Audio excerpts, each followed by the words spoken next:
What if the story you've been told about Jesus your entire life is only a fragment of the truth? What if hidden in the shadows of history are accounts so powerful, so revolutionary that they threatened kings, priests, and empires? This is the untold tales of Jesus that you won't hear in any church.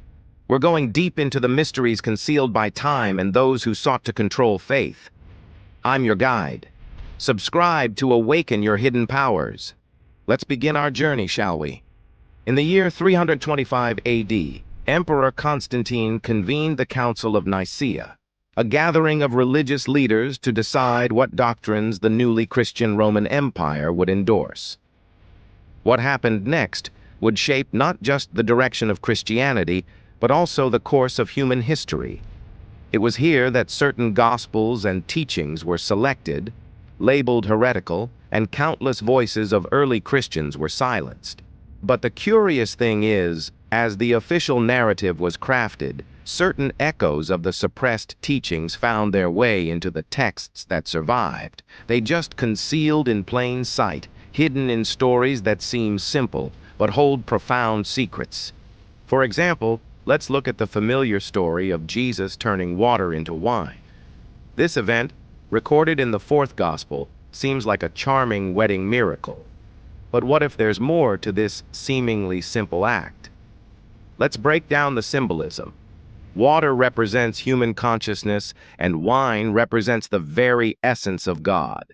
When Jesus transforms water into wine, he's illustrating that human awareness can be transfigured into divine understanding. Could this be a subtle hint at the vast potential within each of us to awaken to our true nature? This event becomes an allegory, a lesson on transformation. This perspective challenges conventional Christianity, which often emphasizes rules and rituals. It suggests that experiencing the divine isn't about following a set of external practices. Instead, it's about the internal evolution of consciousness. The miracle of calming the storm is another profound example. At first glance, this is the tale of Jesus quieting a raging sea during a boat journey with his disciples. But consider this. The disciples are terrified, not because of the storm, but because they're caught up in fear.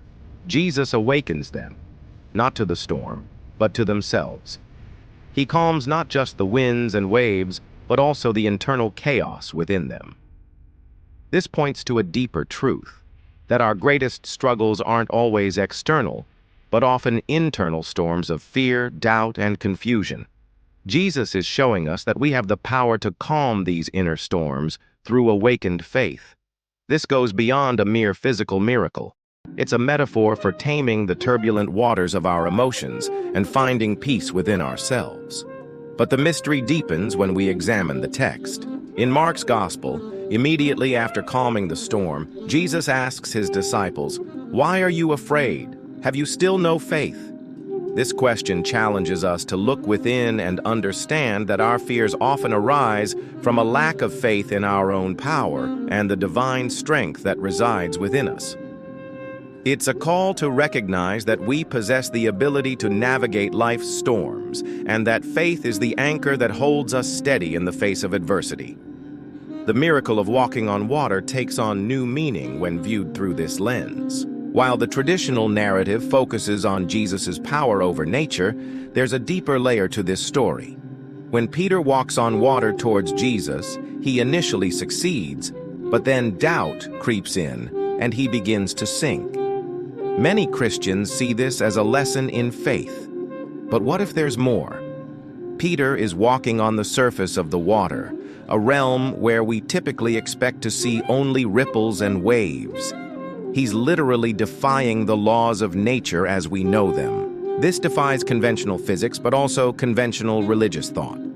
It's as if Peter is accessing a dimension where the rules are different, where he can walk on water, symbolizing that with spiritual development, we can transcend the limitations of the physical world. However, Peter's doubt leads to his downfall. This reminds us that our beliefs shape our reality. If we doubt our abilities, or the divine support that's available to us, we limit our potential. Conversely, if we choose to trust in our inner power and the mysteries of existence, We open ourselves up to a world of infinite possibilities. If we can walk on water, what other boundaries can we break through? As you ponder these ideas, ask yourself, what limits have you placed on yourself, or have others imposed on you? Are there any doubts that need to be dissolved? By reflecting on these questions, you begin to unlock the deeper meanings embedded within these ancient narratives. Remember, the true miracle isn't just the event itself. It's the transformation it brings into our lives and the expansion of our understanding. It's about recognizing that we are all capable of extraordinary things and that the universe is filled with wonders, waiting for us to perceive them. This leads us to an even deeper revelation, one that many seekers have uncovered, but that the church has actively tried to suppress. Jesus wasn't merely performing miracles. He was revealing the dormant powers within humanity. His acts of healing, transforming and defying expectations were not unique to him. They were meant to show that these abilities reside in every individual. In the Gospel of Thomas, we find this astonishing statement: "You will do the works I have been doing and even greater works than these." This teaching implies that the miracles performed by Jesus were not extraordinary or supernatural. They were simply examples of what anyone can achieve when they tap into their full potential. Now, why would the church try to bury this idea? If everyone realized they possessed these abilities, the need for intermediaries like priests, the authority of religious institutions, and the allure of miracles would vanish. People would no longer need to rely on a select few who claim to have special access to the divine. They would realize that they themselves are the temples of God. Here's another revelation. The woman who anointed Jesus' feet with expensive perfume in Bethany, an act of devotion misunderstood by some, was Mary Magdalene. And it's believed that she wasn't just a follower of Jesus, but his closest confidant. Some scholars even suggest that she was Jesus' partner and the recipient of his esoteric teachings. Now think about this. The church hierarchy has traditionally portrayed Mary Magdalene as a repentant sinner, overlooking her pivotal role in Jesus' ministry. This suppression of her importance serves to diminish the roles women have played throughout history in the spread and evolution of spiritual teachings. By minimizing Mary Magdalene's contributions, the church has perpetuated a narrative that reinforces patriarchal control and undermines the insights of women who have often been at the forefront of spiritual movements. This deliberate erasure of her significance perpetuates a distorted view of Jesus' inner circle and the nature of his ministry. It's a testament to the lengths to which those in power have gone to maintain control and silence alternative perspectives. But perhaps the most shocking and dangerous revelation of all is this: Jesus didn't perform miracles to showcase his own divinity. He did them to reveal what humanity itself is capable of. This teaching dismantles the foundation of organized religion, which thrives on people's limited perceptions of their own power. By emphasizing Jesus' otherworldly nature, religious institutions have created a vast divide between the divine and the human. This separation fosters a sense of helplessness among believers who feel they need divine intervention to resolve their problems. However, when we recognize that the miracles of Jesus were intended to awaken humanity's dormant abilities, a profound shift occurs. We realize that we are not separate from the divine. Rather, the divine is immanent within us, ready to be tapped into when we expand our consciousness. This realization challenges the very core of religious authority. If we all possess these abilities, the need for priests, temples, and elaborate rituals diminishes.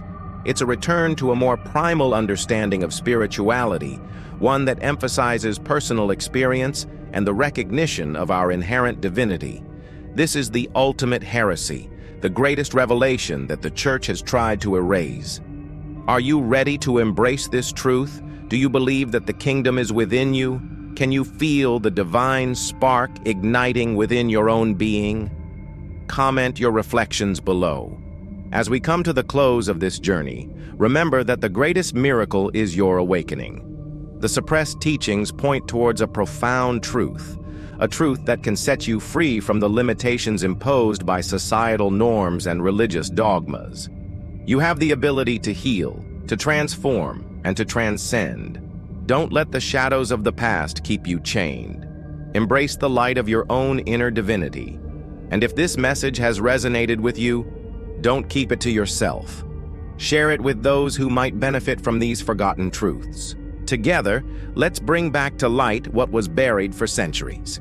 Thank you for joining me on this enlightening journey. If you found this video insightful, don't forget to stay tuned for more content. Until next time, may your path be illuminated with the wisdom of the ancients and the mysteries of the divine.